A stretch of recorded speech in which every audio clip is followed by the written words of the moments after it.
Bet on Bears fans, another edition of the Chicago Bears podcast coming your way. Pat the designer, Shea Norling in the building to talk about the 8-3 Chicago Bears. And Shea, I'm here today to let people know it is time to update your realities.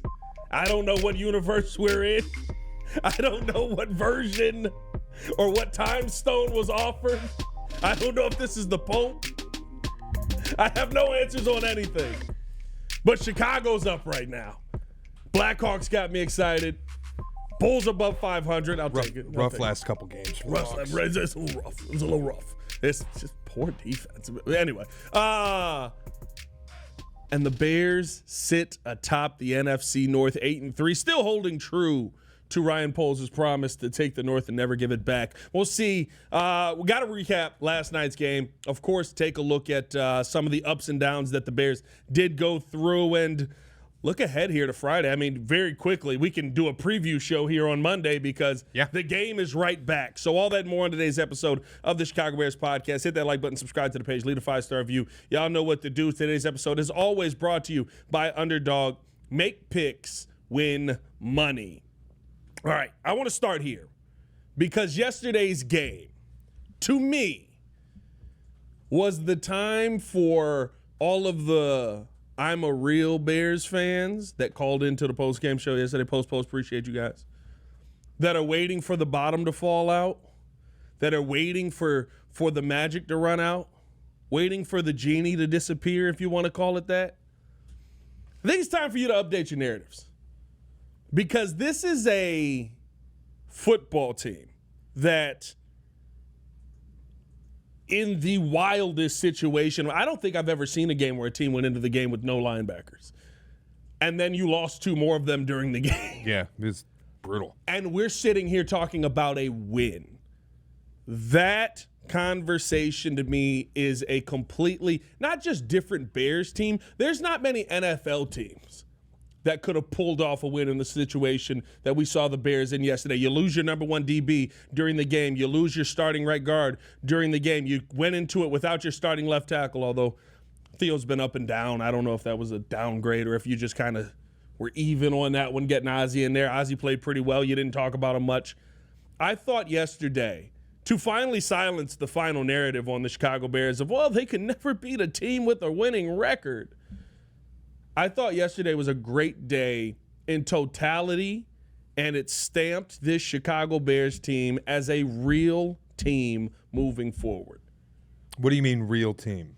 A team that I think you can never count out and can be dangerous in the playoffs. Doesn't mean that they will go into the playoffs and run the table like the Commanders did, but I think a lot of people looked at this Bears team and were like, well, yeah, they're winning. It's fun. Good job. Doesn't matter. When you get to the playoffs, you'll lose in the first round. By the time you get to the playoffs, you're getting the number one cornerback back. You're getting the number one slot cornerback. I wouldn't say number one. I'd probably say top five slot cornerback. The expectation seems like you're going to get TJ Edwards back, which will help you tremendously because he's one of the top linebackers as far as pursuit and tackling in the NFL. And hopefully you'll be getting Tremaine Edmonds back on that defense. You're adding back pieces that we literally are looking around going, we don't have an answer for it, and they're finding ways to win. Mm-hmm. How do I thread the needle on this? Don't. They're going to call you out of your name anyway. It's the game. It's the performance I can nitpick the least. If I were going to nitpick, it would again be Caleb's accuracy. But I talked with somebody about this. I talked to Waddle about this. Maybe that's just who he is. He's just going to be a guy who's going to live in the range of 60 to 65%. He's never going to be a super accurate thrower. And you'll take it because he's going to hit impossible throws once in a while. And he's going to hit in the third and fourth quarter. You're going to get big play explosives out of him. You're going to get big-time throws. So you're okay with a little less on the accuracy front as long as he's not taking sacks, which he only took one. Granted, it was the fucking worst one ever. But it was that was a tough one. It was only one. That was a tough one. And you kind of just live with the inaccuracy, and I'm cool with that. The other nitpick would be the sack that he took, which was just totally unacceptable. But I'm not going to sit here and act like that. Yesterday was a bad game. I'm not going to do the you played Mason Rudolph thing because you played him. You played him without any of your linebackers. Yeah. I don't know that if Aaron Rodgers plays that it's a win for the Steelers. I think probably they cash in on one of those final 2 opportunities where the Steelers could move the football, but it's not a promise. So I was impressed with it, and I would just say as far as the playoffs go and as far as like listing them as a contender, I still operate more where the market's at. You've been alone in first place for 2 weeks now in the NFC North, so why are you still 3-1 odds to win it? And the Packers and Lions both comfortably in front of you in those odds. Why are you a 7-point dog on Friday going to Philly? Like, there are things that do operate in a way where I still look at them the same way I do, which is they're a team on the rise. The ride up is awesome and fun. I love that they're winning these games and not losing them. I love that they're clearly learning how to win. But I still think this is a 2026 and 2027 thing where you're about to open a 2-year window where I believe you can win a Super Bowl. This year, I don't think that's the case. This is the ride up. This is the ascent. Enjoy the hell out of it. Because like we talked about last week, this is as fun as it gets for fans. Where we're at the point now where I think most reasonable people, their expectation for the season has been met. And it's like the rest of this is gravy. Yeah. Which is why I look at Friday. I was just talking about this with Bleck and Abdallah before he came back here to tape. This is the first game of the year that I think is a can-lose game. If you go to Philly and you play them tight, I think it's a win. You go to Philly and win, forget it. We can start throwing the contender word around. Hey, listen. We go to Philly and win. Fridays posts, pants are off. But even if you go get your ass kicked on Friday, I'm not going to do this show with you next Monday and do an I told you show. I'm not going to do that. No. I don't care if they get beat because Philly is really good. And I think, frankly, there's 2 ways this is going to go. Either this is the get-right game for Philly and they throw you in a wood chipper, or this is the 2023 death spiral game for Philly where their season's gone. Because Kevin Patullo's a bum, and we've seen them give up on the locker. Like, this locker room has given up on this coach before. Yeah. It's happened. A.J. Brown is a toxic presence. It is what it is. The need to force feed him has toxified their offense. So, to me, it's like either they're going to kick your ass or you're going to walk in there and end their season. It's going to be interesting to see. It is funny as, like, more time goes on with Philly. I just keep every day that goes by, I'm like, AJ Brown's not saying anything wrong. He's like, our offense needs to move the ball around more. We can't just expect to run the football and be the best offense in football. Yeah. He's kind of not wrong in that, but I think everybody looks at that and goes, oh, so he just wants the ball to himself. I think he's saying just be accurate throwing the football and get the ball to your wide receivers. But yeah, I mean, it's rare that we can deep dive the Eagles a little more because we're playing the Eagles this weekend. I don't want to totally geek out, but it is like, how do you have a 21-0 lead against Dallas and end up throwing the ball 40 times and you have 11 carries with your running backs? Maybe stop listening to your wide receiver. Like, you get out to 21-0. Let's just pound the rock a little bit, boys. Yeah. I digress. I'm making the point, like, I'm not going to apologize for the way that the Bears have won games.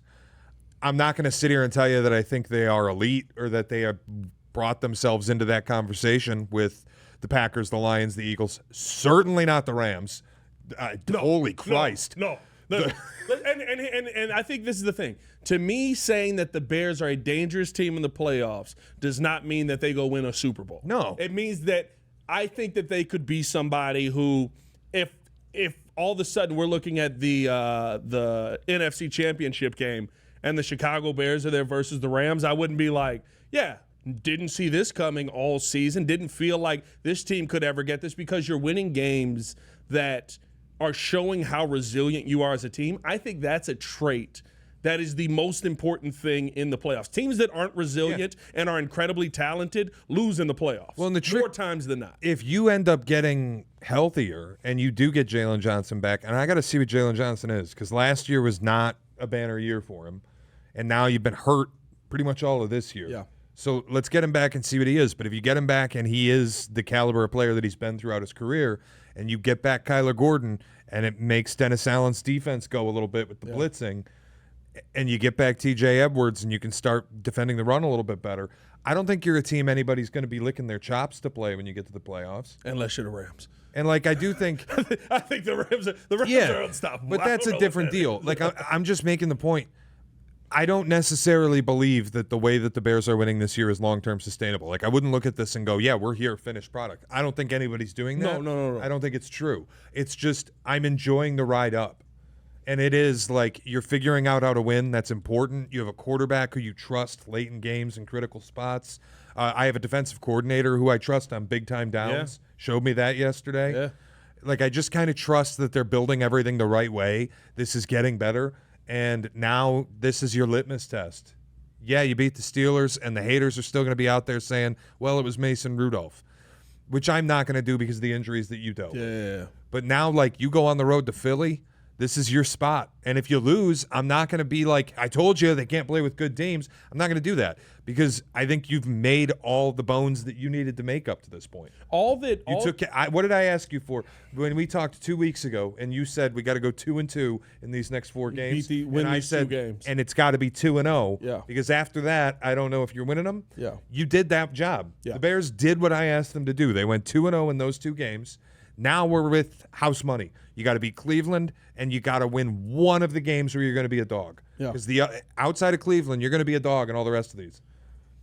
So win one of those and beat Cleveland, and you are in the playoffs. Yeah. I think I'm not going to sit here and say that the win Sunday and how you won made me feel like you can go in there and just dog walk Philly, right? Like I think Philly is still the class of the NFC North. What I do think it made me realize, though, is that class of the NFC. Class of the NFC. I'm sorry. I don't. The Rams are the class of the NFC, but my big thing is knock off the champions first. Like I've seen many a season where it looked like Josh Allen was way better than Pat Mahomes, and then the playoffs started and it didn't play out that way. But I do think that the Rams could knock the Eagles off. I think the Eagles are a little bit vulnerable to a lot of top teams in the NFC right now. But what it did tell me is this, that game versus Pittsburgh.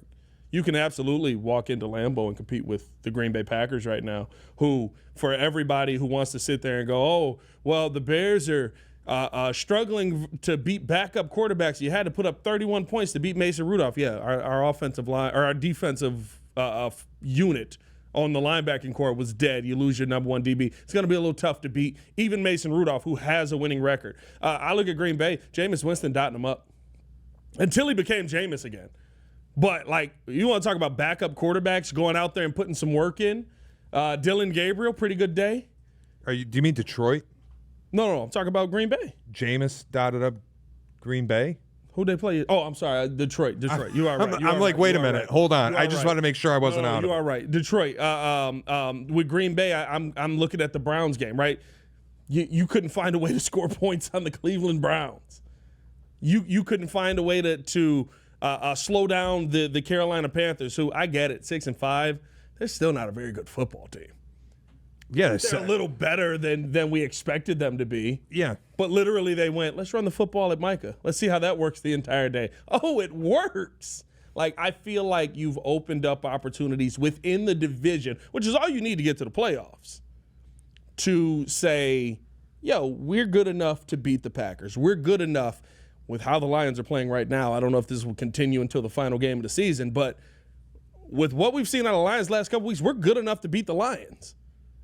That's how that felt to me. It feels like the culture that this team has taken on has turned into something where you said they're trying to find ways to win games. They're doing it. Yeah. It's not they're figuring out how to win. They're winning. They figured it out. I think you're the ultimate any given Sunday team. Yes. Where, like, when you go up against these teams that are superior to you, the Packers are better than you. This isn't a shot. The Packers are a better football team. The Lions are a better football team. The Rams certainly are a better football team. The Eagles are a better football team. I might not pick you to win, but you have entered the territory of you can beat anybody on any given day, which is a far cry from where we were a year ago, where it was like we're lining up to just get our skulls kicked in. I love that my husband's so handy. He leaves more money for the important stuff. Whoa. Gosh darn it, Steve. Ow. Don't be like Steve. Call Avondale Roofing. DIY is for Pinterest, not your roof. I don't know, dog. I've said this all season. I don't believe in the Packers that much. I feel like Jordan Love has gotten a lot of the breaks that we talk about with the Bears getting. Mm-hmm. Except he's doing it, and he's the $50 million guy. Like, I don't believe in the Packers. I don't believe the Packers can win this division. I still have more faith that the Lions can win this division. And I think we're going to get to the end of this season and go, wow, what a failure it is to have this much invested in two players on your team. I wholeheartedly disagree with you. I think the Packers are still my pick to win the division. I bet them a couple weeks ago, plus 190. I do think the Packers are going to win the division. And I just, like, I get why Bears fans are where they are with them, and I know that it hasn't looked impressive. I'm firmly in a I will believe it when I see it position. Yeah. Really with everybody. Like, I'm not going to pick the Bears to beat the Eagles on Friday. No, I'm not either. I will believe it when I see it. Yes. I'm not going to say that they can't do it. I'll believe it when I see it. Same deal. You go to Lambeau. I'll believe you can win that game when you win that game. When the clock hits 0 and the Bears have the lead. Right. That's when I'll believe it. I'm not going to because man, I feel like if they beat Philly, I feel you're like, still that way with Green Bay? Yeah, I think so. Because I think it'll depend on what it looks like. But I think I'm still in a position of like that's going to tell me more about Philly than it is about the Bears. About the Bears. Yeah, if you go in and beat Philadelphia outright, I think it's going to tell me that the Eagles have another death spiral on their hands. More than it will tell me, okay, the Bears are ready to go. Maybe that's my own bias. Yeah. Like, it'll depend on how it looks. If you win an ugly, hellish game, that'll probably lean more towards I feel badly about Philly.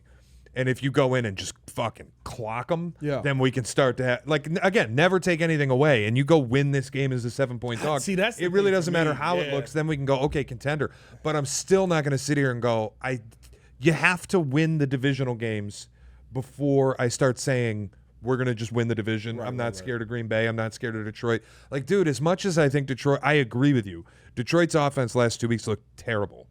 And it was against... I believe in Detroit more than I do Green Bay. It was against defenses with a pulse. But the point I'm making is that's the same team I watched pop 52 on the Bears in week 2. Yes. So it's like, I got to see it, and then I'll be there. I just feel like... I don't want to fall for the trick of like... Boy, Green Bay doesn't look all that. Because how often does it happen in the NFL that you're like, this team we expected to be great? You said it earlier. I thought Josh Allen looked like the best quarterback in the league and was going to take out the Chiefs. This fall off has been insane. And then the Chiefs go through the playoffs and they're back in the Super Bowl. Yeah. You know what I mean? Yeah. So I don't want to do the thing of like, well, Green Bay looks no good. I believed in Green Bay at the start of the season. I picked them to win the North. They don't look all that impressive. I think the Bears are going to beat them. And then you get to that game and, oh, fuck. Now you're sitting here with your head in your hands because you set yourself up for disappointment again. I would rather just the position I'm taking is they're better than I expected them to be. Yes. They're winning games that I didn't expect them to win. They're going to be in the playoffs, which is all I ever asked. Yeah. So everything else is gravy. I'm not going to set myself up to believe that this is way more than I thought it could be, and then I'll be disappointed or angry, and I'll have to do a show that's like, I don't want to do an angry Monday morning show if they lose to Green Bay. I don't want to do an angry Monday morning show if they lose to Philly. Yeah. I think it's fine. Yeah. If you lose both of those games, you're still good. Yeah. You will be 8-5. You will still have an inside track to the playoffs. I want to enjoy this ride as much as possible. I feel that, but it's see, here's my thing with the difference, I guess, in where we're at, because I still think that there's a lot of people who are in the old school Bears mentality. I think Montez Sweat said it best yesterday. This ain't the same old Bears anymore. Like, to me, when you look at that old school Bears mentality, it was we won. What did we win? We were 7-1, and then we finished the season 10-6. Yeah. I think it was under Lovie Smith the year that he gets fired. Right, we're waiting for those moments to happen. And the part that I keep telling everybody is, this ain't Lovie Smith. This ain't the guy that's going to go out there and rely on the bad, it wasn't bad at that point, the banged up defense. It had just gotten hurt by the end of the season to try and win you a lot of these football games. This isn't a guy who's going to sit there and go, you know what, I'm going to go with what doesn't work that we've seen in Matt Nagy to try and win these football games. Ben Johnson's completely different, and it's why I give him a chance in all of the. I'll tell you what, the one thing that I will say going into Philly, I know that we are the underdog, 7-point dog. We got the better coach. We've got a better coach than Nick Sirianni. Come on, Pat, don't. This is where you lose me. Nah. Nick Sirianni just won the fucking Super Bowl. Can we fucking stop? And he was about to get fired right before. And he won the Super Bowl. Yes, he did. Pat, Yes, what are we he did. doing, man? Yes, Like he this did. is the part where people lose me. You don't even think Nick Sirianni's a good coach. I don't, but I also think he won the Super Bowl. So I'm not going to sit here and say Ben Johnson is better than Nick Sirianni. That's ridiculous. Ben Johnson has won 8 games. Nick Sirianni has been to 2 Super Bowls and won one of them. And how many This times, is where we lose oxygen. And how many times on those runs have you said he called the game to lose the game and the team overcame? Am I wrong? Am I wrong? How many times on those runs have you said he called a game that they should have lost and the team overcame it? Is that what Ben Johnson's doing? I'm not even disagreeing that Ben Johnson's a good coach. That is my point. No, but though. this is what point? This point. is the same thing as saying he's the greatest coach in Bears history. Ditka has a Super Bowl ring. Yes. Ben Johnson has 8 wins. Yes. This is the part that I do start to get a little angry, and this is the whole point I'm trying to make of why I'm not going to sit here and be like, I'm not afraid of Green Bay, because I don't want to say these things and then set myself up to a position where they finish the year 10-7 and I have to feel upset about it. Have you seen Ben Johnson call games to win the Bears games? Yes, of course. I've also seen Nick Sirianni do it when he had the best defense in football a year ago, and they choke slammed Patrick Mahomes. So who did it? Does he get no credit? So who did it, though? We know who did it. Eric, we know Vic Fangio did it. Am I nuts? Oh, okay. So Vic Fangio gets all the credit and Nick Sirianni gets none, so that we can now say Ben Johnson's a better coach than Nick Sirianni? What planet am I on? He's been to 2 Super Bowls. Yes, he has. And he beat Patrick Mahomes. Yes, he did. Ben Johnson has won 8 games. Yes. What are we talking about? And I live in a world where I like my head coach to call games to win the game. Oh, my God, Pat. They won the fucking Super Bowl. I get you. Was it because of Nick Sirianni or was it because of that defense? This is the most ridiculous conversation I've ever had in my life as a football fan. Can we just enjoy things? Mike, yes, can we can. just enjoy the My ride thing is- and not say that he's a better coach than Nick Sirianni? Is he better than Dan Campbell, too? Do we like Ben Johnson better than Kyle Shanahan? Because at least Ben Johnson hasn't blown Super Bowls. He's never been to one. He can't have blown one. Here's what I continue to say. Oh, I think they'll have the coaching matchup against the Rams, Eric. When you find these coaches that go out there and do this in their first year, they very rarely turn into pumpkins. Oh, yeah, Matt Nagy.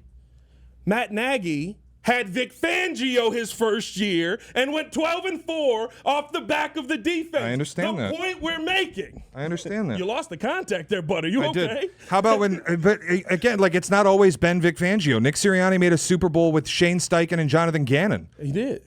So Nick Sirianni is a pretty fucking good coach. Is the not point that saying- I'm making. It's not about is he a good coach. I didn't say Nick Sirianni was a bad coach. My point was that you've said Nick Sirianni has called games to lose the game and the team but overcame. that's- Ben Johnson with literally trying to put together pieces from last season. I know, but Pat, that we went, oh my God, this team is all. I'm not denying that Ben Johnson is a good coach. I might even say he's a great coach. Yes. But I'm not going to sit here and say that you have the coaching advantage in a game where you're a 7-point dog and the opposing coach just won the fucking Super Bowl. Are we a 7-point dog because of the makeup of this team right now? It's just baffling. The whole point, and I feel like I end up looking like the villain in all of this. No, this is because this I'm is just not- like I just want to enjoy the ride. But see, here's the thing. And not say he's the greatest coach we've ever had, Here's the or thing. that we have the matchup advantage over Nick Sirianni. Right. You want to just enjoy the ride. I want to see what my coach has continued to do. I'm not here for the ride. I'm here to see where he's going. I agree with Ben that. Johnson, But you're not. We're not. I want to wait to see where he's going before I start saying things like he's better than Sirianni or he's greater than Ditka. I want to get there first. I don't want to put the cart in front of the horse and then end up in a position like you were in 2019 when you found out, oh, this Matt Nagy's actually kind of a clown. Yeah, but when we looked at Matt Nagy, the 12-4 run, this is not the same thing. This is not the same situation. Okay, then what if I offer you have Mike a head McDaniel? coach. You have a head coach right now. You know, Mike. The problem with the Dolphins is the exact same problem that's always been with the Dolphins. They can't beat cold weather teams. The problem is also they can't win at home. They can't beat anybody. Mike McDaniel had an excellent first season. He was one of the hottest head coaching hires ever. And they went people to the were playoffs and discussing got him as a clapped in top the snow. Yes, and people were discussing Mike McDaniel as a top 5 play caller on a playoff season where they were great. The 2 years since, he's been total ass, and he's going to get fired. So this is the point I'm making. I can enjoy the ascent of Ben Johnson without needing to say things like he's better than Sirianni. I can't do that. Sirianni has been to 2 Super Bowls. Okay. It's like I'm not going to say he's better than Dan Campbell. Dan Campbell's been to an NFC title. Did he choke it? Yes, but he got there. Ben Johnson has won 8 games. Ben Johnson also was in that NFC title game. I understand Ben that. Johnson also was the catalyst for the reason you get to that NFC title game. I'm not even denying that. So that's my point. It's not like Ben Johnson also doesn't have skins on the wall. Has he? Here's the thing. Where we're at right now. As a head coach, Where he we're has at right won now. 8 games. Where we're at right now, is Ben Johnson a good head coach? Yes. Was Ben Johnson a good play caller that helped the team get to the NFC title game and probably was the reason that team gets to the NFC title game? I'm not going to say that. Is there another reason they get there? Yeah, Dan Campbell. And yes, Dan Campbell. Dan Campbell, okay. Like, what if now Ben Johnson gets all the credit for Dan Campbell too? Ben Johnson gets the credit for the offense that was called. That was the top offense in football that helped you be the main reason you got to the NFC title game. But 100%. Can we just breathe? I'm not taking credit away from Ben Johnson. It just feels like you are picking and choosing when coaches get credit and when they don't. Sirianni gets no credit for winning a Super Bowl because Vic Fangio was his DC.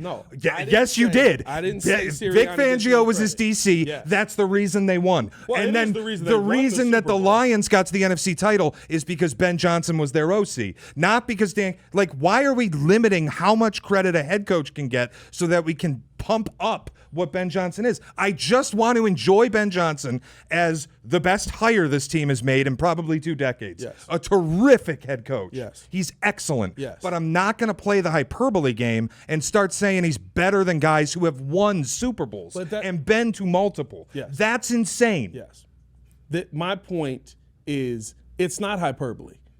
We are seeing him do it. You and I are just never going to agree on this point. That's fine.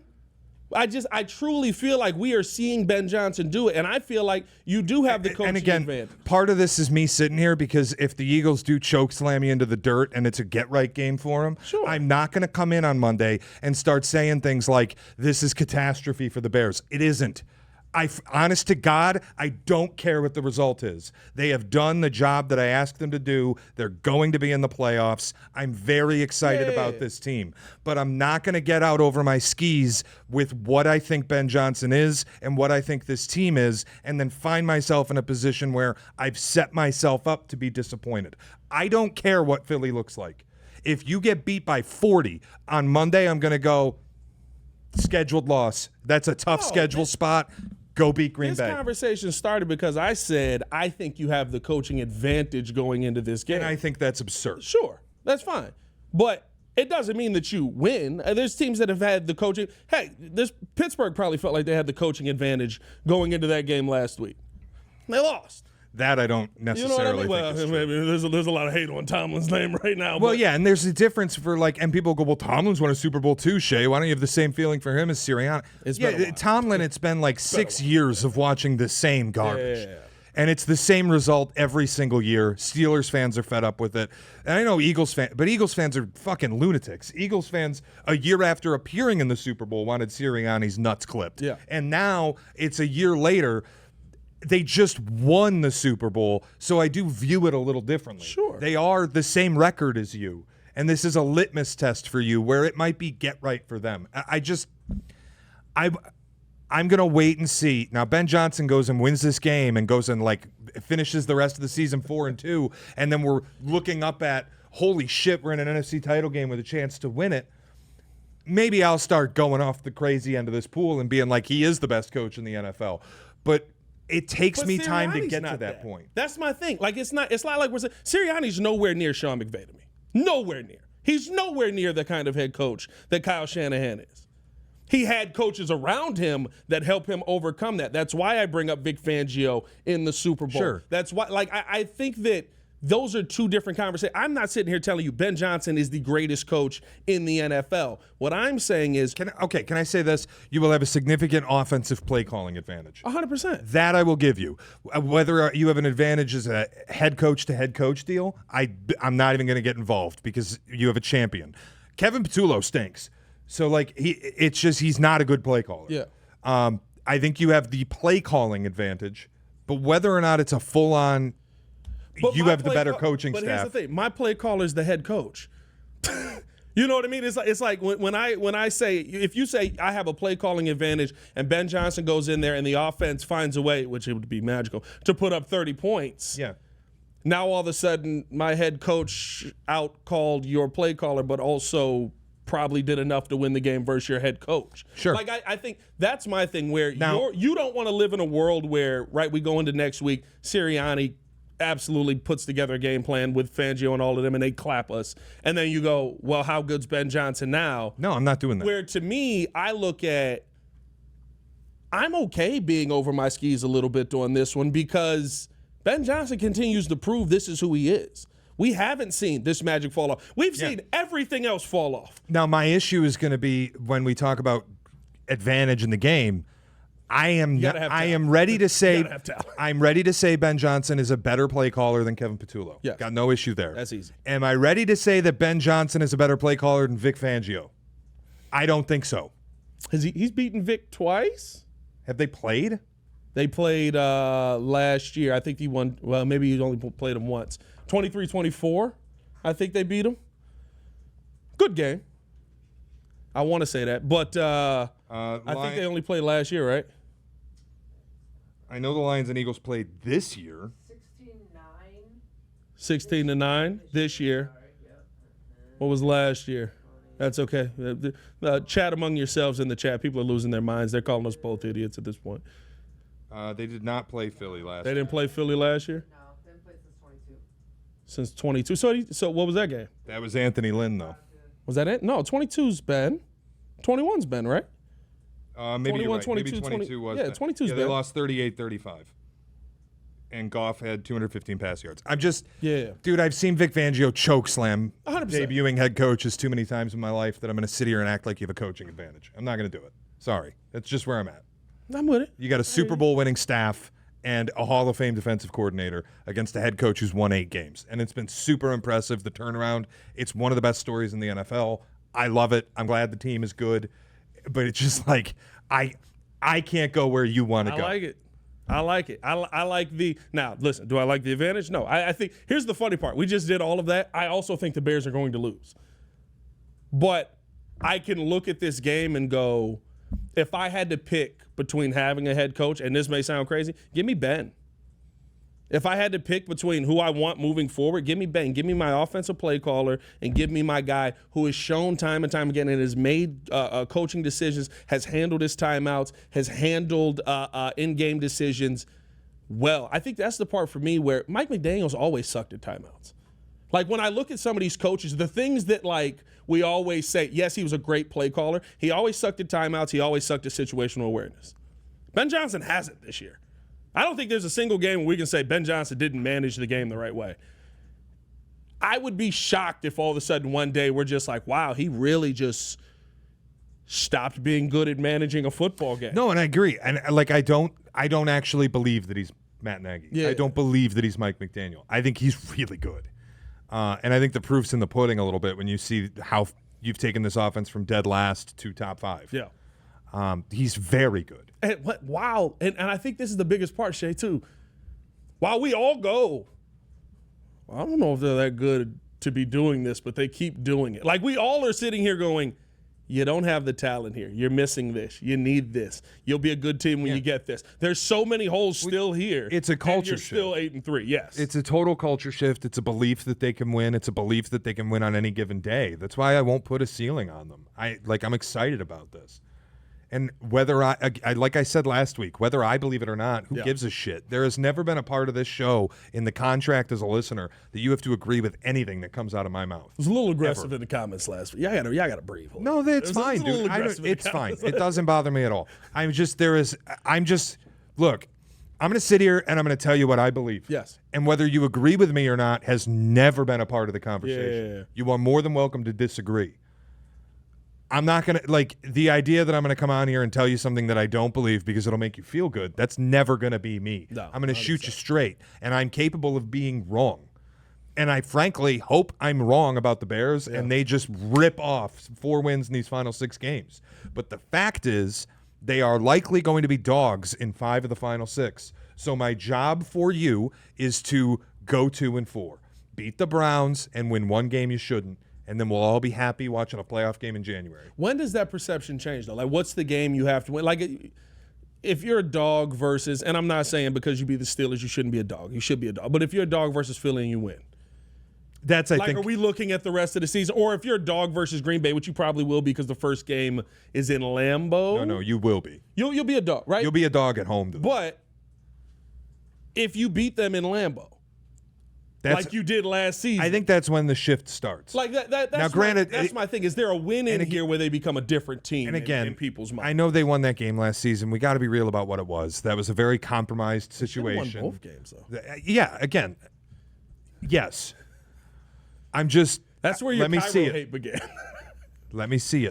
That first game was where your Cairo hate began. My Cairo hate has been a long-standing issue since I started at this station. And I think it was the Cleveland game in 2022 when it was a little windy. And Eberflus said, "Hey, Cairo, do you think you can make it?" And he goes, "No." And I'm like, I would cut him immediately. I need a kicker who is a fucking lunatic and believes he will make any kick. The idea that you go to Cairo Santos and go, "Hey, dude, it's 52 yards, a little windy. You think you can make it?" And he's like, "No, not today. I ain't got it. Get out." I'm going to go find a kicker who believes he can make that. It's going to be interesting at the end of the year to see what they do with Cairo. They're going to move on. I think they might. And it's going to be like a year built up of like, we love this guy. We have faith in this guy. Hey, pack your stuff. I mean, it's just getting ridiculous. Like, he makes – again, it's not about the kicks that he misses because he doesn't miss that many. It's the ones you can't take with him. It's the ones you can't even try. I watched the Packers with Will Riker, Vikings with Will Reichard and Lambeau yesterday drill from 59. And was it the difference in the game? No, obviously. But if that's the Bears and you get to 4th down in that situation, you can't even try it. I do wonder if you want to have the guy for that moment. But, like, I do wonder if they hold on to Cairo because when's Ben going to take a 61-yard field goal realistically? Like, I feel like once this offense truly clicks, Ben's going to be like, yeah, go for it. Yeah, like, and go for it. Look, they are going to be dangerous. The biggest take I have for this season is, like, whatever this ends up being, I'm just going to enjoy the ride because it's fun. Yeah. 2026 and 2027 are going to be a different story. 2026 and 2027, I need you to be contending for a Super Bowl. Yeah. Like, I think next year we're going to win this division and we're going to play a playoff game in front of our fans at Soldier Field.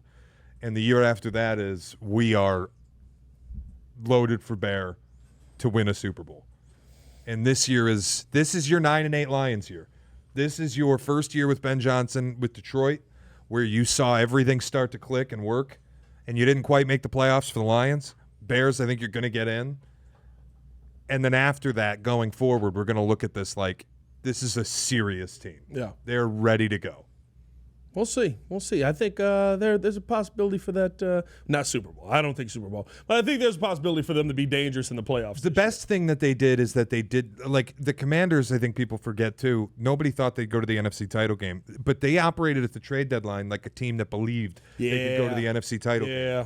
And they're paying the price for that now because they took their team from young and exciting and a lot of picks. Fast. They got old in a hurry. Yeah.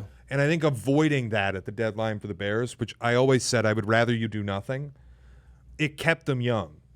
And it keeps them in a position where they are still building their core. And now you can attack free agency differently this year because you didn't do anything at the deadline. You have all the picks you need.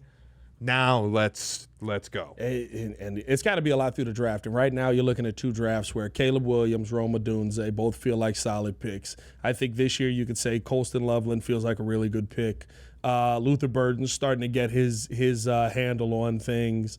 Kyle Monungai seems like a good pick for you. Like I watched the graphic pop up for the Rams last night, and it was like their last 4 years of drafts, and you're just like, that's why they're good. Yeah.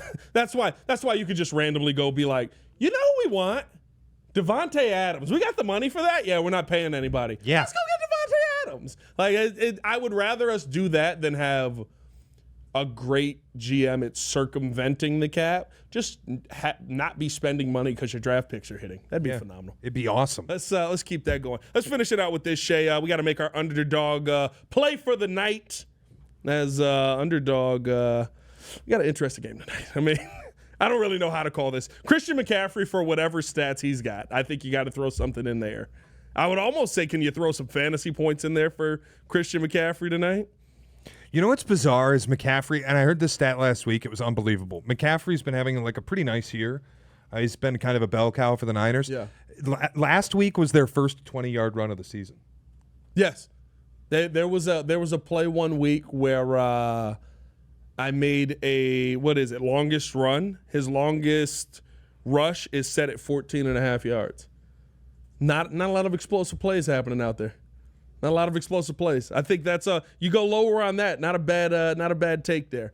But I mean, you could go. Do we get bullish? Do we go 2-touchdown night for McCaffrey? No. You don't believe in a 2-touchdown night for CMC? No, it's just you start talking about numbers that almost feel impossible. 2 touchdowns? 2 touchdowns is enormous in the NFL. It's enormous. You like anything Brock Purdy wise? Yeah, I'd probably lean an over or higher on Brock Purdy's touchdowns. Like Okay. a 1.5 on Purdy's 1.5. touchdowns against that Panther defense. They're going to lean on Rico Dowdle. You want to go higher Rico Dowdle yards? On those rush yards? Is that Well, San Francisco defense?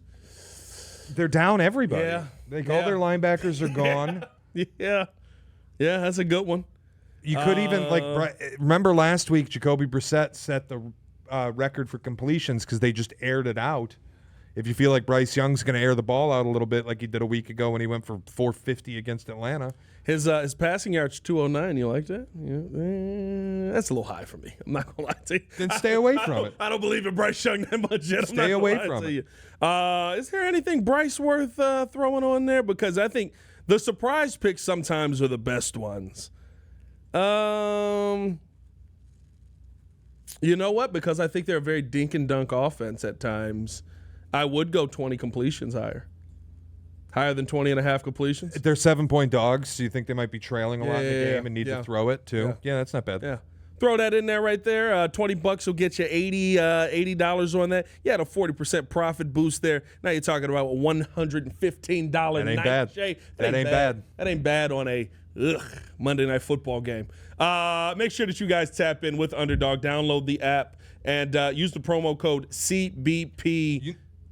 You said what? Go ahead. Oh, Sorry. no, you are good. I'm not a professional. You saved me because I did not have the notes pulled up. Talk about not a professional. Download the app today. Sign up with the promo code CBP to score $100 in bonus entries. When you play your first $5, is promo code CBP. Underdog. Make picks, win money. EOQ, the disclaimer.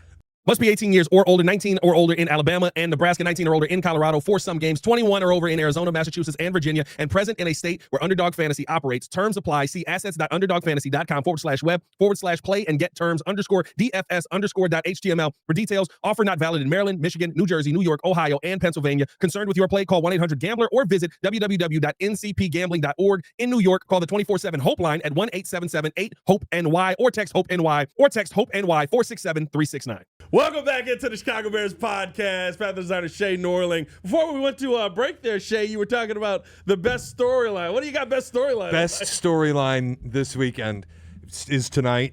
If the Panthers beat the Niners as 7-point road dogs, they will be in first place in the NFC South. Oh, my God. Dave Canales, Coach of the Year. Bro, not over Ben Johnson. Not over Ben Johnson. What a wow. yeah. Is that who's first right now? Atlanta? Tampa. Tampa via tiebreak. Tampa. Whoa. Well, you called that one. I think we were on here like 3 or 4 weeks ago, and it was like the beginning of Tampa starting to go down. He was like, I don't know. Like, this team looks very different with all of the injuries they got. Yeah, man. Wow. It is falling off a cliff. But it's What's also more surprising, Steelers or Buccaneers. Jesus. Bucks, probably. That's not a good surprising either. That's like kind of expected both, but The Steelers, I'm totally unsurprised. Yeah. I mean, I never thought they were any good. Ever. You damn near lost to the Jets in the opening week. Yeah. The defense between the tackles been terrible. I never thought they were any good. So it's not surprising to me that they're falling apart, and Baltimore already ran them down, which is pretty impressive. Is it 5 straight? Yeah. Tampa just got eaten alive by injuries. Yeah. And like, this is Lost Chris Godwin, lost Mike Evans. It's similar to how I feel about the Bears, and it's just like the Bears are coming up on the right side of the coin, Yeah. and the Bucks aren't right now. Is when you play with fire, you're going to get burned in this league. Like Kansas City last year, I think was 12-0 in one-score games, Yeah. and now you've seen this year they're 1-5. It'll always come back. Like, you play with fire long enough, eventually you are going to get lit on fire. I think Kansas That's City. where Tampa's at. I think Kansas City suffered from what Chicago teams have suffered from forever. Going into this season, I think all of us knew Travis Kelce is kind of done. And he's still having a solid season. He's just not the Travis Kelce that he once was anymore. And so, like, my brain was instantly like, well, you've got to go out and find, like, big-name receivers to sign to this team. And they were like, not a chance, buddy. Pat Mahomes will figure it out. Yeah. Like, at a certain point, guys got to catch the ball. We don't have big-time receiver money. Here's Tyquan Thornton. You know what I mean, dog? Hey, man, we appreciate y'all for tuning in and showing love as always. Hit that like button, subscribe to the page, leave a 5-star review. Y'all know what to do. May we all be treated to a much better broadcast than a lot of the NFL yesterday. It was a bad broadcast day in the NFL yesterday. I can't do it with Spiro Ditas anymore. I mean, it's just... Did you catch any Archuleta yesterday? Lawrence is pissed. Lawrence is pissed. What was he mad about? What? That made no sense. What was Trevor Lawrence pissed about? I don't know. That's what I'm saying. I kept looking at my TV, and I'm like, why is he saying Lawrence is pissed? And I'm like, oh, the ball's in the air. He's saying passed. No, dog. Lawrence is pissed. That and CBS's whoever was running the show yesterday. That was two top 10 bads. That was awful. Yeah, the director on. Oh my goodness, bro. You missed the 4th and 1 snap on the fake tush push because you're looking at a sideline view. You're missing snaps because you're coming back from commercial late. So it was weird. Bro, I'm getting a zoom in face of Mike Tomlin, and I hear the crowd erupt. I'm like, what's happening? I know. Why am I looking at Tomlin? That and bizarre. What was the other one? The one that really irritated me. The kick return camera was baffling. And then I'm watching the guy with the football run under the skyline camera. And I'm like, is he up? Is he down? Are we returning this? Here's my problem. Who was the guy on the other end who's on one knee with a cell phone camera? It wasn't even a high quality camera. It was bizarre. It was like an iPhone 12 camera. It was a bad day. Let's hope we get a better night tonight on Monday Night Football. Appreciate you guys tuning in to show love as always. For Shea Norling, it's your boy Pat the Designer back at it again. Y'all stay safe out there, Chicago. Bed down. One love. Ben Johnson for Coach of the Year. Peace.